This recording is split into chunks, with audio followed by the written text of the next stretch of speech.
Buenas, Karina Martínez, el seminario de columna. Buenas tardes, doctor. Buenas tardes, doctor. Ya acabaron, ¿no? Ok, intégresen, por favor. ¿Cuántos alumnos son en total?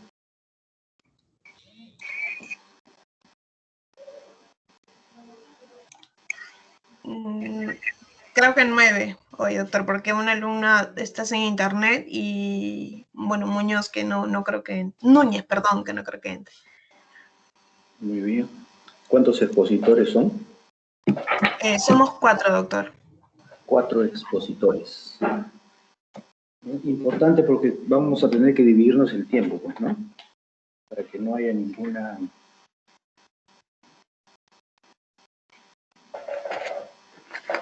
para que nos alcance el tiempo, ¿no?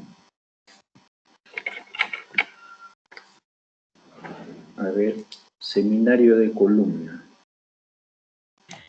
¿Le parece si voy compartiendo yo, doctor, hasta que se integren mis compañeros? Para que no Sí, se anda vayan. compartiendo, sí, pero por favor me dicen quiénes son los expositores. Primero, ¿quién expone? Primero es Ochoa Espinosa Carlos, le sigue Ñaupari Reyes Marcelo, luego Orihuela Oropesa Joseph y por último yo, Obispo Sharon. Sharon Obispo. Sí, doctor. Voy a compartir. Ya, me dijeron el número 2, ¿quién es? ¿Está presente ya?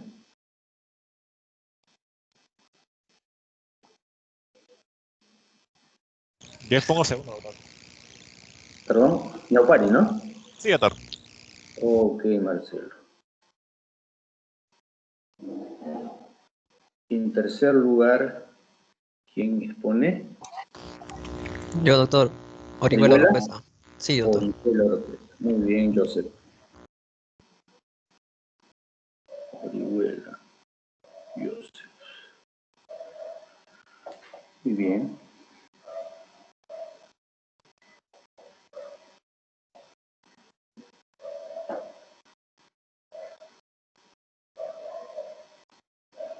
Entonces tenemos entre 4, ¿no? Tenemos un tiempo de 1 hora y media.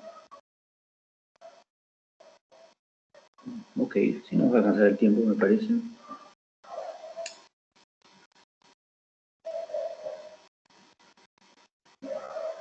¿Podría comenzar ya el primer expositor?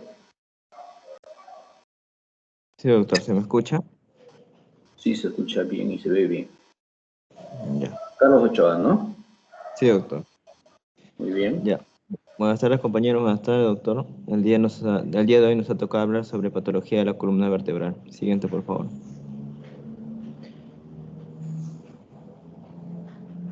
Bueno, a mí me ha tocado hablar sobre lo que es la escoliosis, ¿no? Siguiente, por favor. Ya, para entender un poco sobre la escoliosis, vamos a hablar de lo que es la definición, ¿no? Bueno, la escoliosis va a ser lo que es la deformidad de la columna vertebral en los 3 planos del espacio. Esta en sí va a estar asociada tanto a la rotación vertebral, a las desviaciones laterales. En sí, estas dos van a estar específicamente relacionadas al plano coronal, el cual se puede llegar a cumplir un ángulo mayor a 10 grados, el cual cuando se cumple un ángulo mayor a 10 grados se le va a conocer como el ángulo de Cobb, ¿no? Que ya posteriormente voy a explicar. También la escoliosis puede estar relacionada a lo que es alteraciones en la lordosis y cifosis en el plano sagital. Siguiente, por favor.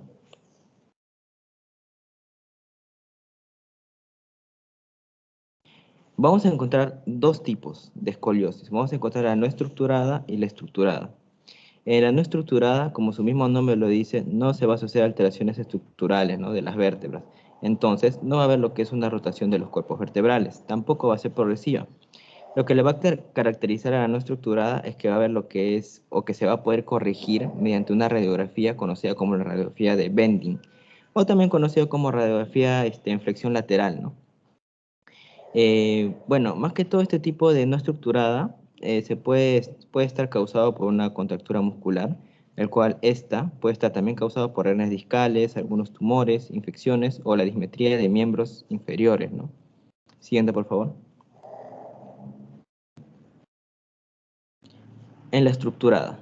Bueno, como su mismo nombre también lo dice, va a estar asociada a lo que son estructuras óseas de las vértebras. Vamos a encontrar 2 tipos, elementos intrínsecos y elementos extrínsecos. Dentro de los intrínsecos vamos a encontrar las vértebras, los discos y los ligamentos. Y en los extrínsecos vamos a encontrar lo que son los músculos, las costillas y las vísceras, ¿no? Siguiente, por favor.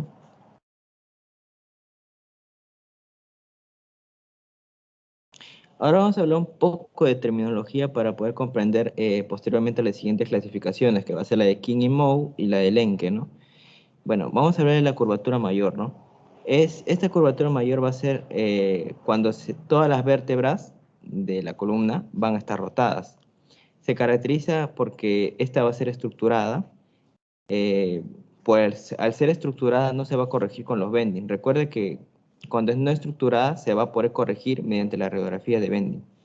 Vamos a encontrar lo que son las curvas compensatorias que van a estar a nivel craneal y caudal de las curvas mayores. Estas no van a presentar rotación y inicialmente van a ser flexibles. Al no presentar rotación y al ser inicialmente flexibles, les va a convertir en unas no estructuradas, ¿no? Cabe recalcar que en estas curvas compensatorias, con el tiempo, pueden volverse rígidas, especialmente las vértebras torácicas. Por último, vamos a ver lo que es la vértebra apical, que esta va a ser la vértebra más desplazada lateralmente en una curva. En sí, esta va a tener una máxima rotación como característica principal, ¿no? Siguiente, por favor. Bueno, acá vamos a ver patrones, el cual va a ser de acuerdo a las curvas de la vértebra apical, de acuerdo a la curva de la vértebra apical, ¿no? Vamos a encontrar la cervicotorácica que ve desde la C7 a la T1, la torácica de la T2 a T11, la toracolumbar que ve desde la T12 a L1, la lumbar que va a ir de la L2 a la L4 y la lumbosacra que va a ir de L5 a S1. También vamos a encontrar doble torácica, que esto va a servir mucho para la clasificación de King y Moe, en el cual vamos a ver que va a haber dobles curvas, especialmente van a ser de dos vértebras apicales, en el cual cada vértebra apical va a estar en su curva específica, ¿no? También vamos a encontrar la torácica y toracolumbar, y la doble torácica y lumbar, que esto va a ser mucho para la clasificación posterior. Siguiente, por favor. Bueno, acá vamos a ver lo que es la medición de las curvas. Vamos a tener dos métodos específicos, el método de Cobb y Littmann y el método de Meta, ¿no? Acá vamos a hablar más que todo de que el método de Cobb y Littmann va a ser para todo tipo de escoliosis. No sé si puedan apreciar el cuadro, ahí dice el ángulo de Cobb, el cual nos va a especificar que va a ser las vértebras tanto craneal como caudal, como mencioné anteriormente. Gracias a estas dos vértebras, tanto craneal o como caudal, vamos a poder sacar el ángulo. Ya posteriormente voy a dar los valores anormales y normales de estos. Y vamos a encontrar lo que es el método de Meta, que el método de Meta más que todo es utilizado para escoliosis infantiles, ¿no? En el cual acá se van a medir lo que son los ángulos costovertebrales de cada lado, ¿no? Este en sí va a tener un valor pronóstico si encontramos una diferencia mayor a 20 grados, el cual cuando la diferencia es mayor a 20 grados vamos a tener que va a tener el paciente una alta progresión de una curva, ¿no? Una curva, si no es tratado obviamente, ¿no? Siguiente, por favor. Acá vamos a encontrar lo que son los valores del ángulo de Cobb. Especialmente el ángulo de Cobb, como mencioné, va a ser para todo tipo de escoliosis, pero puede ser para lo que es una escoliosis idiopática de lo del centro, ¿no? Que es la más común, la verdad. Acá vamos a ver que cuando el ángulo de Cobb es menor de 20 grados, va a ser una observación seriada.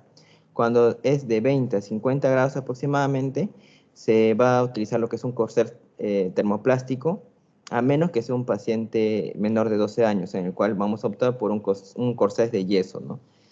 Y cuando es de 50 grados a más, ¿no? El cual va a optarse por la artrodesis quirúrgica, ¿no? Depende también del Reiser -3 y Reiser 3, que posteriormente voy a mencionar. Más que todo va a ser la fisis de la pelvis para ver el crecimiento y desarrollo óseo del paciente, ¿no? Acá vamos a poder ver en la imagen de la derecha que vamos a encontrar el ángulo de Cobb, que va a ser 58 grados específicamente, el cual probablemente ya por la curvatura se pueda optar por una artrodesis quirúrgica, ¿no? Y al lado más derecho vamos a encontrar lo que es el método de Meta, ¿no? El cual se va a poder apreciar los ángulos costovertebrales tanto derecho como izquierdo, ¿no? Ahí vamos a poder apreciar que en el ángulo costovertebral derecho va a estar en 84 grados. En el izquierdo va a estar en 53 grados, el cual la diferencia de estos dos nos va a dar aproximadamente 31 grados. como mencioné anteriormente, si los valores de las diferencias entre los dos es mayor a 20, ¿qué nos está indicando? Que va a haber una alta probabilidad de progresión de la curva. Entonces acá el paciente tiene 31 grados, entonces tiene una alta probabilidad de progresión, ¿no? Siguiente, por favor.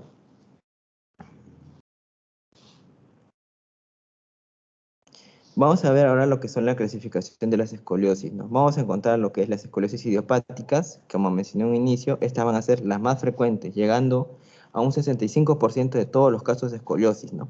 Esta se va a subdividir en tres: la infantil, la juvenil y la adolescente. Vamos a hablar de la escoliosis idiopática infantil. Esta se va a dar de 0 a 3 años aproximadamente. Su característica importante es que se va a resolver de manera espontánea entre un 85 a un 90% aproximadamente, ¿no? Y es muy frecuente en lo que son los varones a comparación de las mujeres, ¿no? Lo que sí, en este tipo de escoliosis va a tener un patrón diferente a las demás. Este patrón va a ser torácico izquierdo. También va a estar asociada a ciertas malformaciones, puede ser, por ejemplo, una plagiocefalia, un retraso mental, tal vez una cardiopatía de tipo congénita, hasta inclusive puede estar relacionada a una displasia de cadera. Más que todo en esta escoliosis idiopática infantil se va a utilizar la resonancia magnética para ver si este tipo de escoliosis es tratable o no, ¿no? Vamos a ver ahora la juvenil. La juvenil va a ir de 4 a 12 años. Ahora, hay algo importante en este tipo de escoliosis idiopática, ¿no? El cual va a ser, vamos a ver lo que es la incidencia, ¿no? Por ejemplo, los niños de 4 a 6 años van a tener una incidencia de varones mujeres 1 a 1, a comparación de los niños de 6 a 10 años, en el cual van a tener una incidencia de mujeres varones 8 a 1. ¿Qué nos quiere decir? Que las mujeres, las damas, van a tener frecuentemente este tipo de escoliosis juvenil, ¿no? Siempre y cuando tengan el rango de edad de 4 a 12 años. Ahora, acá los patrones torácicos van a ser derechos, a comparación del infantil, que era izquierdo. También se puede presentar dobles mayores, que son más que todo dobles curvaturas mayores, ¿no? Ahora, tenemos que tener en cuenta que este tipo de escoliosis juvenil va a tener un 70% de progresión si no es tratada a tiempo. Y más que todo, acá se utiliza la resonancia magnética para descartar que no tenga una patología neural, ¿no? El paciente. Por último, vamos a ver lo que es la escoliosis del adolescente. Más que todo, este se le considera mucho porque va a ser la forma más frecuente de todas las escoliosis. Va específicamente un 3% de la población en general lo va a padecer, pero solo un 0.3% de los pacientes no van a necesitar lo que es un tratamiento específico. Van a necesitar lo que es un tratamiento específico, ¿no? Ahora, ¿acá qué patrones vamos a ver? Vamos a ver dos patrones, los torácicos derechos y los lumbares izquierdos. También puede estar correlacionado una hipocifosis torácica, ¿no? Más que todo acá también vamos a utilizar la resonancia magnética para descartar ciertos patrones atípicos o de repente algún tipo de curva dolorosa que pueda presentar el paciente, ¿no? Siguiente, por favor. Ya, vamos a tener dos clasificaciones específicamente para la escoliosis. Va a ser primero la clasificación de King y Moe y la clasificación de Lenke. Tenemos que recalcar que la de King y Moe va a tener una, por así decirlo, desventaja, ya que este va a ser más que todo en plano coronal y a comparación de está muy limitada, por así decirlo, a comparación de la de Lenke, en cual en la de Lenke va a utilizar lo que es un plano sagital y va a contar lo que son las curvas, las dobles curvas mayores y las triples curvas mayores, ¿no? A comparación de la de King, que no cuenta esas curvas mayores, ¿no? Siguiente, por favor.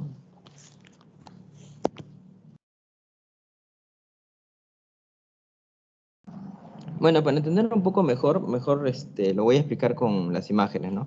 Vamos a encontrar 5 tipos en la clasificación de King, el 1, 2, 3, 4 y 5. En la 1 y la 2 se va a caracterizar porque la columna va a tener una forma de S. No sé si se puede apreciar.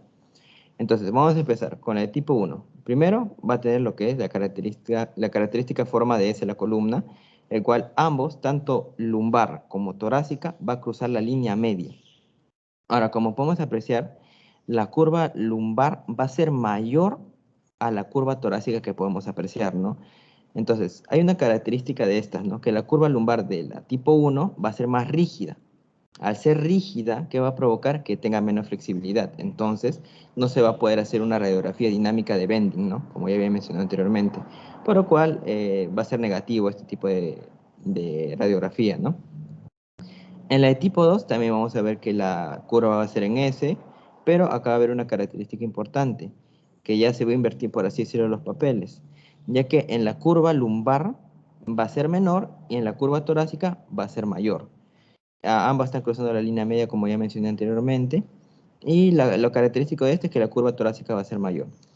En la de tipo 3 vamos a ver algo un poco diferente, ¿no? Vamos a ver que la curva torácica va a estar desviada, salió de la línea media, pero vamos a ver en la parte de la curva lumbar que no, se mantiene dentro de la línea, no cruza la línea media, ¿no? Esa es la característica del tipo 3. El tipo 4 vamos a ver que va a haber una curva torácica extensa, una curva torácica larga, en el cual la quinta vértebra, no sé si se dan cuenta, dice L5, va a estar pegado a lo que es el sacro. Y la cuarta, que está arribita del L5, va a estar un poquito angulada ya, como yéndose para la curva, ¿no? Esa es la característica. En la de tipo 5, vamos a ver que va a haber una curva torácica doble, en el cual vamos a poder apreciar primerito la curva torácica mayor, y arribita, como yendo para la T1, vamos a ver que va a haber una curva torácica menor. Como no sé si se pueden ver que en la T1 como que está haciéndose más convexo, ¿no? Como se está viendo desviando de la línea media, ¿no? Bueno, para mencionar por último de esta clasificación de King, es que va a tener, como ya mencioné, desventajas, ¿no? Que en esta evaluación no se va a obtener lo que es el plano sagital, sino netamente coronal. No se va a contar tampoco las curvas mayores dobles ni las curvas mayores triples. Por esa razón, están optando actualmente los médicos a utilizar la clasificación de Lenke, ¿no? Siguiente, por favor. Ahora vamos a hablar de la clasificación de Lenke, ¿no? El cual más que todo se puede hacer esta clasificación siempre y cuando tengamos lo que es dos radiografías, una radiografía en dos planos. En los cuales van a ser específicamente las radiografías de Venting, ¿no? Que vamos a encontrar una radiografía en flexión lateral izquierda, derecha, ¿no? Esto más que todo es para definir los 6 tipos de curva y la determinación de la fricción de la curva, ¿no? Bueno, en sí la flexibilidad de la curva se va a valorar siempre y cuando se vea lo que es la curva residual en la radiografía o también veamos lo que es la extensión de la sifosis, ¿no? Ahora, tenemos que tener en cuenta que una curva se va a considerar estructurada si el ángulo de Cobb es mayor a 25 grados o si el ángulo de la sifosis es mayor a 20 grados, ¿no? Acá vamos a encontrar diferentes tipos, tipo 1, 2, 3, 4, 5 y 6, a comparación de la de King, que eran 5. En la tipo 1 va a ser la torácica principal, o también conocida como torácica mayor, ¿no? Curva torácica mayor. En sí, esta va a ser una curva mayor, torácica, que va a ser estructurada. En la de tipo 2 vamos a encontrar que va a estar la torácica doble o dos curvas torácicas, en el cual va a consistir en una curva torácica mayor y una curva torácica menor. Ambas van a estar estructuradas, ¿no? En la 3 ya cambia la cosa, ya que acá vamos a hablar de dos curvas mayores, en la cual puede ser a nivel de la curva torácica, puede ser a nivel de la toracolumbar o lumbar, uno de estos dos, ¿no? En sí, estas dos curvas van a estar estructuradas. Tenemos que tener en cuenta que la curva torácica va a ser la más larga en varios casos, tanto en la 3, en la 4, y en la 5 y en la 6, va a ser la más larga, la más extensa. En la de tipo 4 vamos a ver que va a ser una triple curva. Entonces, ¿qué nos quiere decir? Una triple curva mayor que va a abarcar lo que es torácica, toracolumbar y lumbar. O sea que estas tres curvas van a ser mayores. En la tipo 4 va a ser una curva primaria toracolumbar. Específicamente acá va a haber una curva torácica mayor, o una curva torácica toracolumbar mayor, el cual van a ser estructuradas, y como siempre menciono, que la curva torácica va a ser la más extensa, ¿no? La más amplia. Ahora, lo que le caracteriza en el tipo 5 es que va a haber una curva torácica menor. Esa curva torácica menor que existe en la tipo 5 va a ser no estructurada. Entonces la 5, después de la 5 va a seguir la 6 y vamos a ver una gran diferencia. Va a cumplir los mismos parámetros. O sea que va a tener una curva mayor toracolumbar y lumbar, o lumbar, disculpe, que va a ser estructurada, pero como mencioné en el anterior, en el tipo 5, que la curva torácica menor no era estructurada, en la 6 ya va a ser estructurada. Entonces, esa es la gran diferencia, ¿no? También porque mencionan que la curva torácica menor, como ya es estructurada, tiene que cumplir un parámetro en el cual el ángulo de Cobb tiene que ser de 5 grados o menos, ¿no? Siguiente, por favor.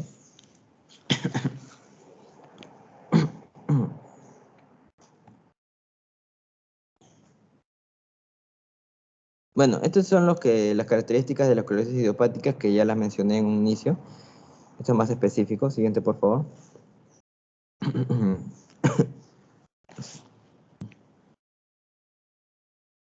Bueno, ahora vamos a hablar un poco de los tipos de esclerosis específicamente, ¿no? Vamos a encontrar diversos tipos, congénitas, retrocede por favor, neuromusculares, neuropáticas, también correlacionadas a una neurofibromatosis, entre otros, ¿no?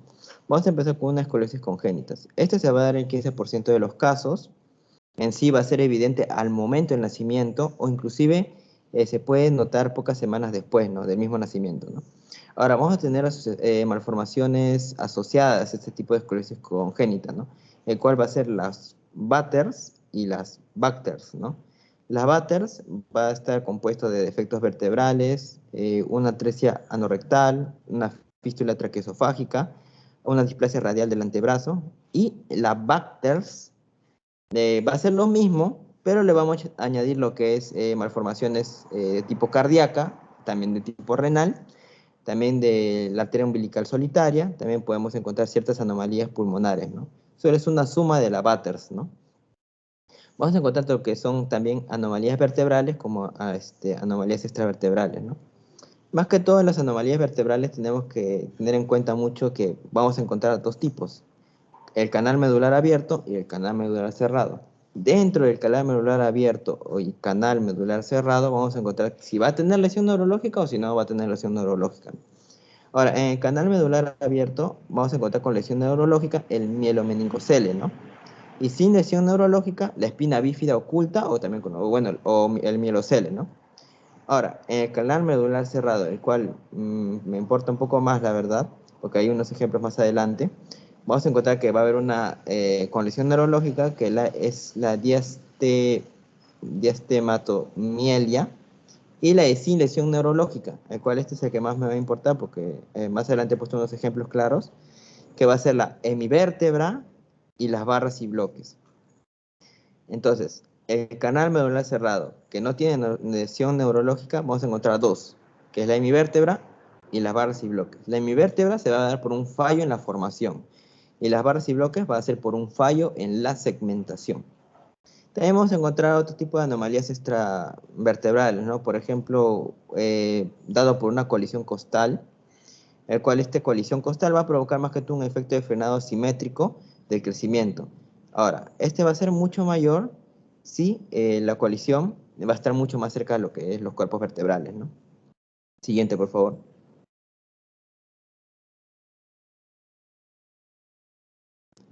Ahora vamos a hablar de lo que son las esclerosis neuromusculares. Acá tomará mucha importancia, ya que hay un dato específico. Estas curvas de este tipo de esclerosis van a ser amplias, por así decirlo, van a ser de un gran radio, ¿no? Estas van a ser progresivas como la mayoría y va a tener un dato importante. Retrocede, por favor. Ya, se va a controlar este tipo de escoliosis, no se va a poder controlar adecuadamente, ya que estas personas que tienen escoliosis neuromuscular no van a soportar tratamiento con corsés. Eso tenemos que tener en cuenta, no lo soportan. Las escoliosis neuromusculares van a presentar lo que es una insuficiencia respiratoria si la curva torácica de esta supera los 100 grados, ¿no? Tenemos que tener en cuenta eso. Entonces, si esto supera los 100 grados, ¿qué va a pasar? El médico se va a ver obligado a hacer lo que es una artrodesis. Esta puede ser realizada la artrodesis en edades tempranas. Ahora, tenemos que tener cuidado al momento de realizar las artrodesis muy tempranas, ¿no? Por ejemplo, nos dan una ley. Si nosotros realizamos una artrodesis torácica antes de los 12 años, ¿qué va a pasar con el paciente? Pues va a pasar que el paciente va a tener un tórax corto y por ende va a tener una disminución de la capacidad pulmonar, ¿no? Esto a la larga va a conllevar que en la edad adulta el paciente sufra lo que es la insuficiencia respiratoria que mencioné en un inicio, ¿no? Siguiente, por favor. Antes de olvidarme, en la esclerosis neuromuscular se va a utilizar lo que es las instrumentaciones largas, que van a ir desde la T2 hasta la L5, o hasta puede llegar al sacro o la pelvis, ¿no? Esto más que todo para ver qué tipo de artrosis le podemos dar más adelante, ¿no? Y eso vamos a ver las imágenes posteriormente. Vamos a ver ahora lo que son las esclerosis neuropáticas, que más que todo puede ser por ciertos trastornos, puede ser la motoneurona superior, la inferior, la poliomielitis, la siringomelia, de repente alguna degeneración espinocerebelosa, alguna parálisis cerebral de tipo infantil, o alguna cuadriplegia por algún tumor o un traumatismo, ¿no? Siguiente, por favor. Bueno, acá vamos a ver las atrofias musculares espinales, vamos a ver la disautonomía, ciertas miopatías, la distrofia muscular, la clásica distrofia muscular de Duchenne, la artrogriposis, una hipotonía de tipo congénita, hasta miotonías de tipo distrófica, ¿no? Siguiente, por favor.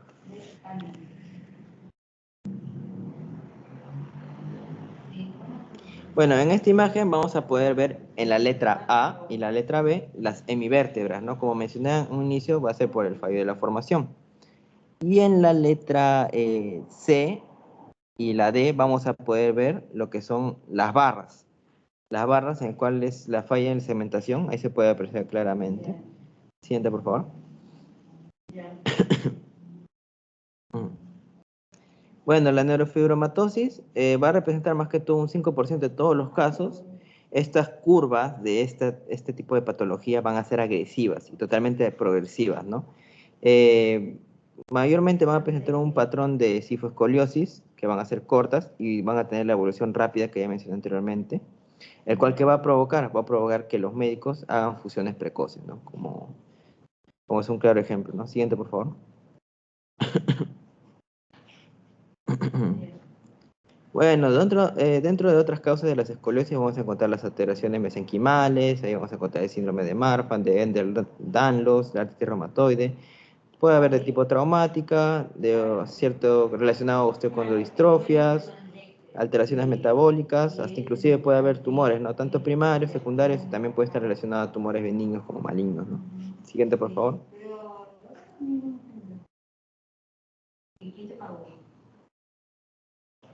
Bueno, como mencioné en un inicio, la escala de Reiser, más que todo va a ver lo que es la fisis de la cresta ilíaca. Gracias a esta escala vamos a poder ver el crecimiento óseo del paciente, ¿no? Vamos a ver en qué grado de desarrollo está la fisis, y gracias a la fisis, como se sabe que es el cartílago del crecimiento, saber cómo es su crecimiento óseo de este paciente, ¿no? Es más que todo, esa es la escala de Reiser, ¿no? Para resumirlo, ¿no? Siguiente, por favor.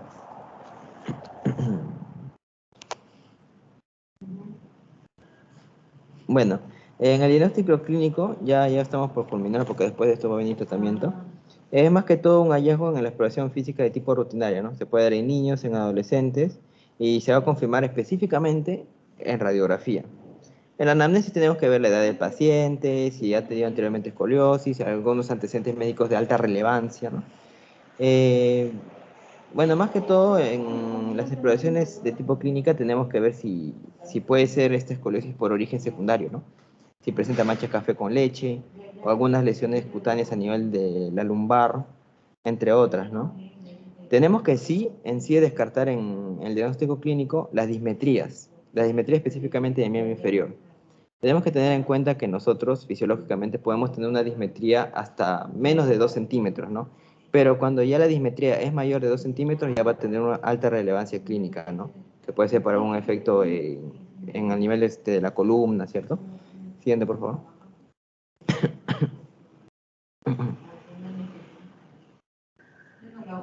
Ya, en la evaluación radiológica vamos a tener que utilizar la teleradiografía posterior-anterior en bipedestación, y también tenemos que utilizar la lateral. Ahora, ¿por qué no la anteroposterior? Si esta nos da una imagen más clara de la columna. Pues normalmente no lo utilizamos en este tipo de patologías porque mencionan la literatura que al tomar una radiografía anteroposterior, las glándulas mamarias van a absorber la mayor cantidad de radiación. Entonces, por eso tratan de evitar este tipo de teleradiografía, ¿no? Ahora, vamos a encontrar que en la radiografía se va a utilizar lo que es 2 zonas críticas, que va a ser la unión cervicotorácica y lo que es la charrana toracolumbar. ¿Por qué lo utilizan estas 2 zonas críticas? Porque acá mayormente en un 80% se va a lo que son las lesiones. Ahora tenemos que ver, que tener en cuenta que si no se ve la C7 en una radiografía es porque hemos utilizado una mala técnica, lo hemos hecho mal. Mayormente cuando no se utiliza, es cuando no se puede ver la C7, tenemos que volver a hacer el examen, ¿no? Siguiente, por favor.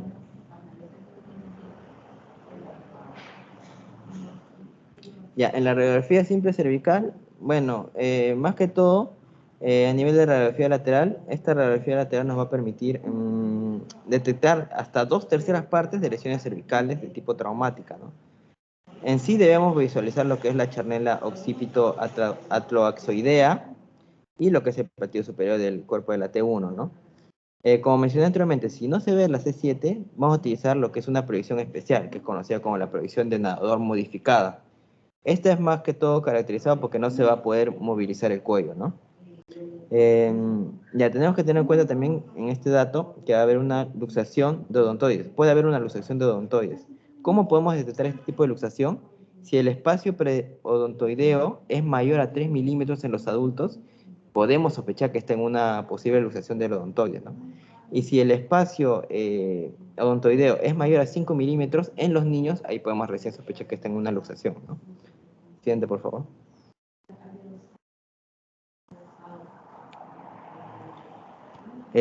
Bueno, a nivel de la radiografía simple de la columna dorsal y lumbar, más que todo, como mencioné anteriormente, va a ser las proyecciones básicas, tanto posterior anterior como lateral.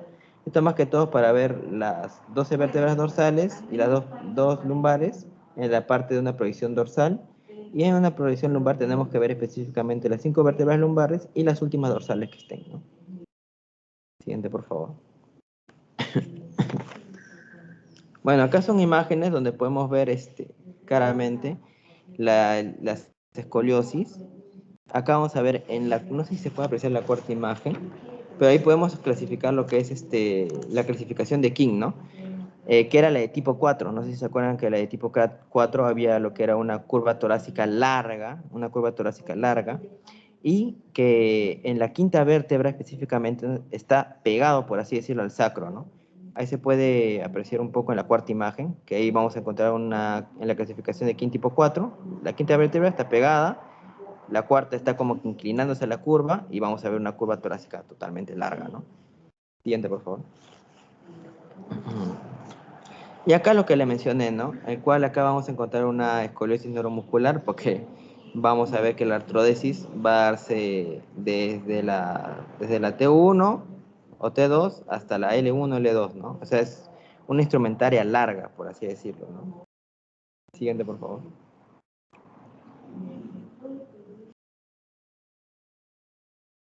Bueno, tomografía computarizada más que todo es para ver en los pacientes que han tenido traumatismos medulares, en el cual ya sus lesiones han sido detectadas. Especialmente se puede ver en pacientes con traumatismo encefalocraneano, en el cual va a tener una alteración del nivel de la conciencia, ¿no? Acá vamos en sí a realizar 2 cortes, en C1 y C2 y en C6 y T1. Estos cortes mayormente los realizamos en estos pacientes que tienen un traumatismo, ya que son frecuentemente que se dan en esas C1 y C2 y C6 y T1 las lesiones, ¿no? Siguiente, por favor.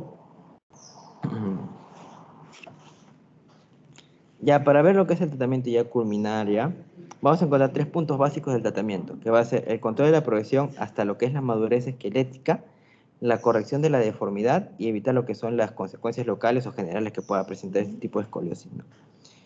Por ejemplo, en las formas infantiles de la escoliosis idiopática, cuando es menor el ángulo de 35 grados aproximadamente, estas tienden a corregirse de manera espontánea, sin necesidad de un tratamiento, cuando es menor de 35, ¿no? Lo que sí le podemos recomendar al niño es que pueda dormir de cúbito prono, ¿no? Para que le ayude un poco a lo que es la curación, entre comillas, de la escoliosis, ¿no? Ahora, también, si por A o B vemos que la escoliosis progresa, ya tenemos que tomar otras medidas, ¿no? El cual sería la colocación de corsés. Pero como el niño, si por ejemplo el niño es menor de 12 años, ¿qué vamos a hacer? Vamos a colocar un corsés de yeso, un corsés de yeso.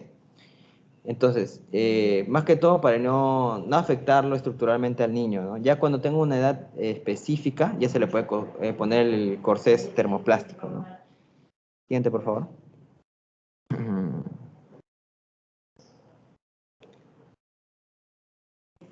Bueno, como ya mencioné, acá las formas infantiles tenemos que tener en cuenta que tiene que ser menor de 35 grados para que ésta se pueda resolver de manera espontánea y se utiliza lo que son el corsés, específicamente, y eso si es menor de 12 años. Siguiente, por favor. Bueno, vamos a ver ahora los distractores costovertebrales. Más que todo, esto es para preservar el potencial de crecimiento del paciente. Este tipo de distractor costovertebral, conforme pase el tiempo, se va a ir alargando, ya que el niño va a crecer. Más que todo, esto sirve para evitar la progresión de la curva, ¿no? Siguiente, por favor. Bueno, el instrumentación sin fusión, más que todo es una instrumentación clásica vértebro-vertebral que va a servir que va a consistir en dos barras conectadas para permitir que se pueda corregir lo que es la escoliosis, ¿no? Siguiente, por favor. La artrodesis circunferencial. Ya, acá va a pasar lo que es que va a haber una fusión posterior aislada, el cual en sí no se va a recomendar, ya que el crecimiento, si tú lo aíslas por la parte posterior, el crecimiento se va a ir por la parte anterior, ¿no? O sea, va a crecer en forma deforme. En sí hasta se le conoce como un fenómeno, se conoce como el fenómeno de la cigüeña, ¿no? Ya que la parte de atrás como que lo sujetas, pero adelante sigue creciendo, creciendo como el cuello de la cigüeña, ¿no? Eh, Acá no se opta mucho por esas fusiones posteriores, mejor es darle lo que es la artrodesis definitiva, pero siempre y cuando considerando que tiene que ser mayor de 12 años, porque si no, como mencioné anteriormente, puede tener un tórax corto y sufrir insuficiencia respiratoria a la larga, no en una etapa adulta, ¿no? Siguiente, por favor.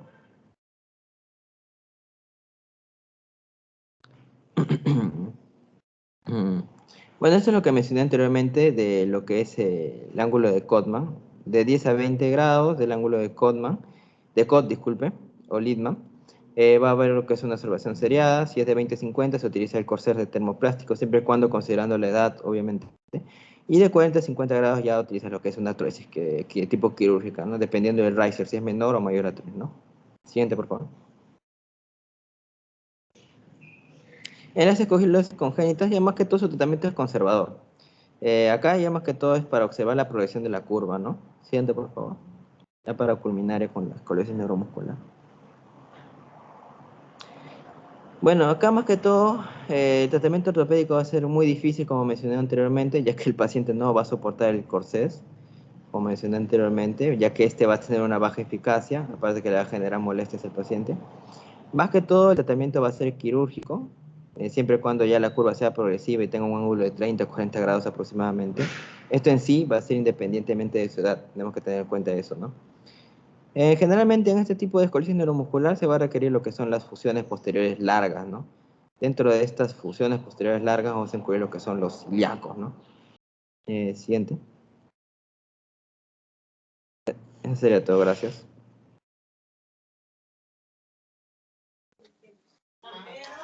Sí. Bien, Doctor, ¿me escuchas? Carlos Ochoa, muy bien. Sigue Marcelo Ñaupari, ¿cierto? Sí, doctor. Ok, adelante, Marcelo. Ya, bueno, buenas tardes con todos. Hoy me tocó exponer, ¿no?, una de las patologías que compromete la columna vertebral. En este caso, vamos a hablar sobre la lesión medular traumática. Sí, por favor. Antes de poder hablar de esta lesión medular traumática, tenemos que comprender la estructura de la columna vertebral, ¿no?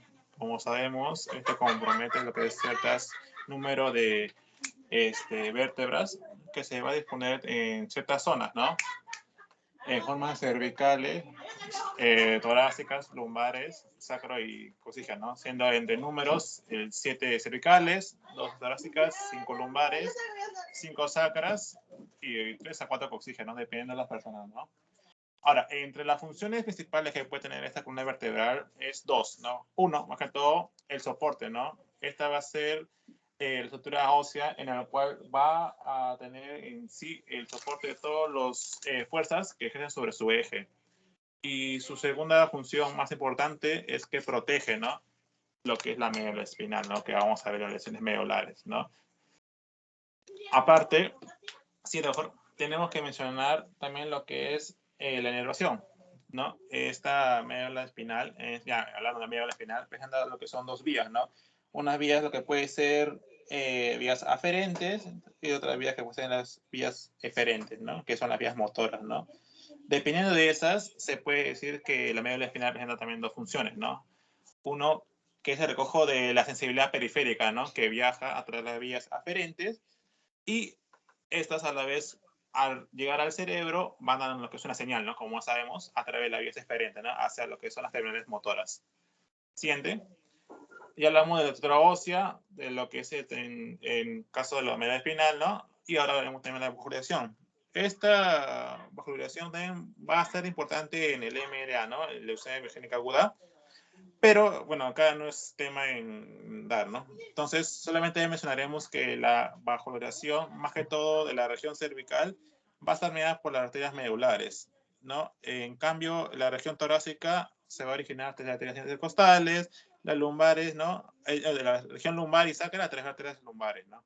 Entonces, son todo un sistema que tenemos que tener en cuenta para ver en caso de una lesión traumática o lesiones ya multitraumáticas, las afecciones que puede conllevar a estas, tanto a la afección medular, a la afección vascular y también la afección ósea, ¿no? Siguiente, por favor.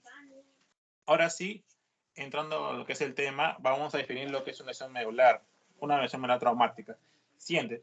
Las lesiones traumáticas normalmente son lesiones de gran impacto, siguiente, allá, que pueden afectar diferentes estructuras, como he mencionado antes, ¿no? Como puede ser vasculares, nerviosas, osteoligamentos, óseas, meninges, reticulares, entre otras, ¿no? Estas lesiones obviamente se asocian, como he mencionado, a lesiones múltiples que se van a más o menos predisponer según el compromiso de estas, ¿no? Como se menciona ahí, un porcentaje que se relaciona a traumatismos múltiples es de un 5 al 60%. Ahora, después de que tengamos un traumatismo medular, lo que conlleva es al tratamiento, no sino ayudar a la persona, que en este caso sufrió el traumatismo. En este aspecto, tenemos que tener mucho cuidado. ¿Por qué? Porque a veces, bueno, digamos, en un contexto de un accidente de tráfico, vemos a una persona inmovilizada, ¿no? En el piso y a veces las personas, los transeúntes que están por ahí, quieren ayudarla, ¿no? Quizás moviéndola un poco o extender el brazo o moviendo la cabeza, ¿no? Pero quizás eso sea un poco más perjudicioso que beneficioso, porque al hacer ciertos movimientos en el cual una persona que no sabe mucho lo que puede estar tratando de estas lesiones que tiene este paciente, puede alterar, ¿no? O incluso empeorar el principal alteración que está pasando este paciente. Por eso que en sí, entre un 5 o 25% de los casos de personas que han sufrido un politraumatismo, empeora su lesión al moverla sin un cuidado excesivo, ¿no? Entonces, tenemos que tener en cuenta que entre las principales causas de estos traumatismos son los siguientes multiplísticos. Siguiente, como vemos acá, vemos el micro que atropella a la persona. Otros son las lesiones también que pueden ser laborales, ¿no? Y por último, lo más común es las lesiones deportivas, ¿no? Siguiente. ¿Cómo podemos ver acá, no? Según la intensidad, ¿no? Y la forma en cómo estos suceden, tenemos que tener cuidado, ¿no? Para poder estudiar al paciente y tener en cuenta ciertas estructuras adyacentes que están comprometidas. Siguiente, por favor. Entonces, vamos a hablar de lo que puede ser la semiología de lo que es esta lesión medular traumática. Bueno, más que todo, se tiene que relacionar con el traumatismo, la severidad del traumatismo. Como vemos ahí en la imagen, acá es un cuidado exhaustivo de la persona que ha sufrido tal alteración. ¿Por qué? Porque tenemos que inmovilizar toda la estructura que creamos en ese momento está afectada, ¿no? Y no moverlas con tal normalidad, ¿no? Porque como ya he mencionado, quizás podamos empeorar la afección principal, la que causó nuestro paciente, ¿no? Entonces, dentro de la semiología de esta alteración, de esta lesión medular traumática, tenemos que hacer lo que es los pasos comunes. Anamnesis, exploración, ¿no? Anamnesis para ver, más que todo, si el paciente se encuentra consciente, ¿no? Porque a veces, a través de una lesión múltiple, ¿no? O una lesión traumática, el paciente no está consciente, ¿no? O sea, está desmayado o quizás está incapacitado para poder hablar, ¿no? Por eso tenemos que, uno, conseguir la información, bueno, dependiendo del paciente está consciente o a través de lo que son personas que hayan podido visto este accidente, ¿no? Entonces tenemos que ver también lo que es el estudio, ¿no? De su orientación y ver ciertos aportes que los cuales nos puedan evidenciar compromiso de la médula, ¿no? Que posteriormente lo voy a explicar. En caso de la exploración, tenemos que ver en sí un examen exhaustivo, ¿no? Según también los segmentos que pues, están comprometidos y ciertos exámenes o pruebas, ¿no? Que ya tenemos, entonces, lo que puede ayudarnos para ver si hay una lesión, ¿no? Que puede ser profunda o puede ser superficial, ¿no? Siguiente, por favor. Por ejemplo, acá tenemos la escala de Glasgow, ¿no? La escala de Glasgow lo conocemos muy bien. Este es una de los estudios para ver el nivel de conciencia de los pacientes, ¿no? Que se divide según 3 partes de estudio. Bueno, según la apertura ocular, la respuesta verbal, la respuesta motora, ¿no? En cada uno presenta cierto puntaje, siendo el máximo lo que es 21, ¿no? Y a mayor puntaje nos muestra que el paciente es totalmente consciente. Si tiene un puntaje menor, de 10, el paciente totalmente no está consciente, ¿no? O si no, tiene una pequeña dificultad para poder demostrar su orientación, su conciencia, ¿no? A través de estos estudios, ¿no? Posterior a ello también existen lo que es otros exámenes que lo vemos en neurología, ¿no? Tenemos la escala de Glasgow que vemos hasta acá. Tenemos también lo que son ciertos exámenes que tenemos que tener en cuenta en ese momento. Por ejemplo, la fuerza muscular, lo que son también los reflejos, la sensibilidad, ¿no? Que se puede estudiar según ciertos instrumentos, ¿no?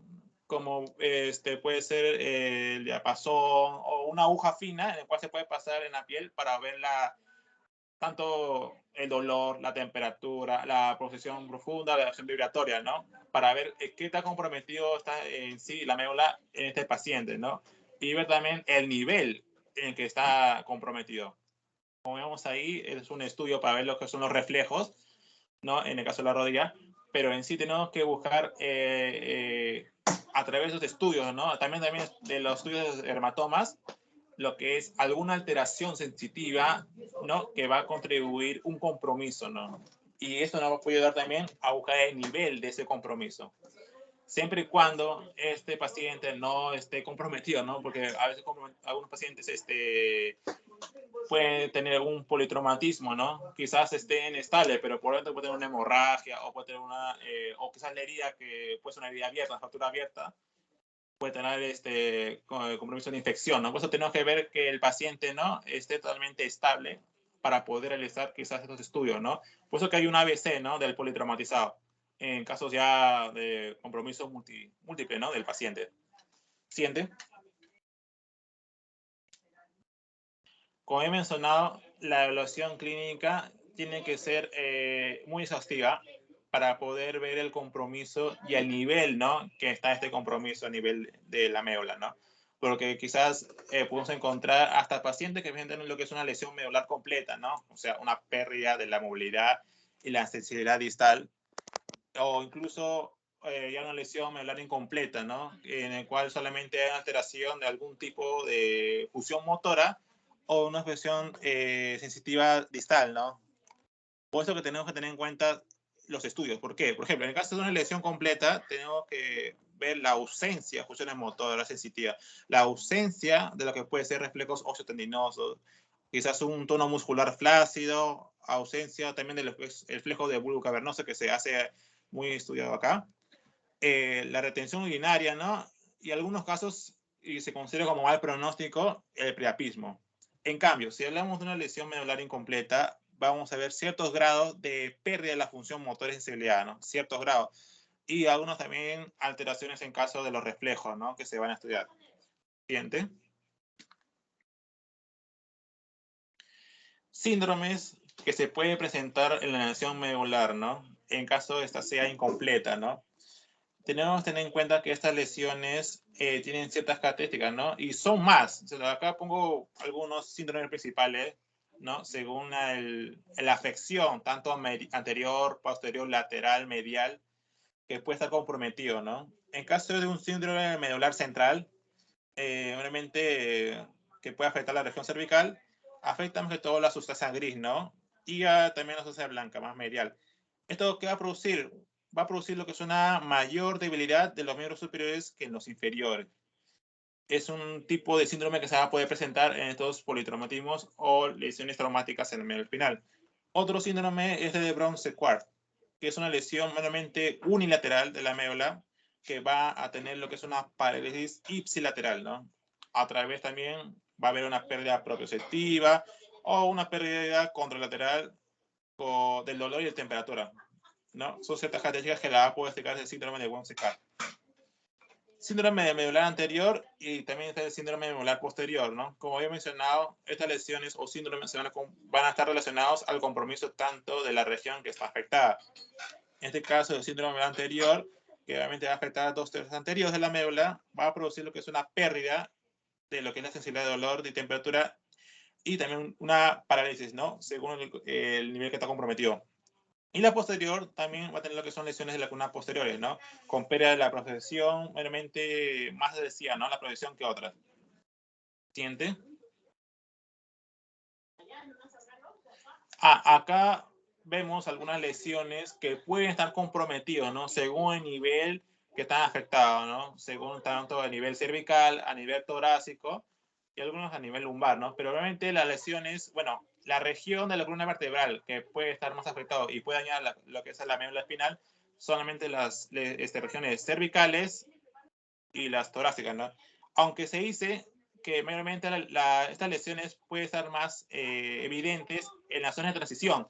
¿Cuál es una transición? Digamos, cervical, torácica, puede ser C6 a T1, o inclusive también las regiones torácicas lumbares, ¿no? De T11, digamos, hasta L2. Son ciertas zonas de transición que normalmente pueden estar afectadas en estas lesiones, ¿no? Que realmente ataca a edad de entre 25 a 35 años y mayormente se predispone en el sexo masculino. ¿Siguiente? En caso del tratamiento, tenemos que tener en cuenta, como ya mencioné antes, la estabilidad del paciente, ¿no? Ver también el grado de la complicación de esta lesión medular traumática, ¿no? Desde un inicio, obviamente, se le da lo que es, bueno, ciertos medicamentos, ¿no? Como en este caso la metilprednisolona para poder frenar lo que es, en un aspecto, el proceso inflamatorio secundario de la lesión, ¿no? Ya una vez, pues digamos, estando el paciente ya de modo más regular, estable, tenemos que ver el estado, ¿no? Mediante los estudios que mencioné antes, el estado de la parálisis o alteración que corresponde a la lesión medular, ¿no? Y según ahí, tratarlos, ¿no? Ya sea mediante, bueno, lo más normal que se puede establecer acá es una rehabilitación, ¿no? Pero también puede conllevar lo que es a cirugías, ¿no? Que puede ayudar, por así decirlo, la estabilidad de esa médula, ¿no? Pero este caso ya está a cargo de los neurocirujanos, ¿no? Realmente acá se trata más que todo de poder estabilizar al paciente y ver, ¿no? Más en sí el grado de complicidad o el grado de compromiso de la médula para poder posteriormente darle su tratamiento, ¿no? Y dar su mejoría a estos pacientes. Siguiente.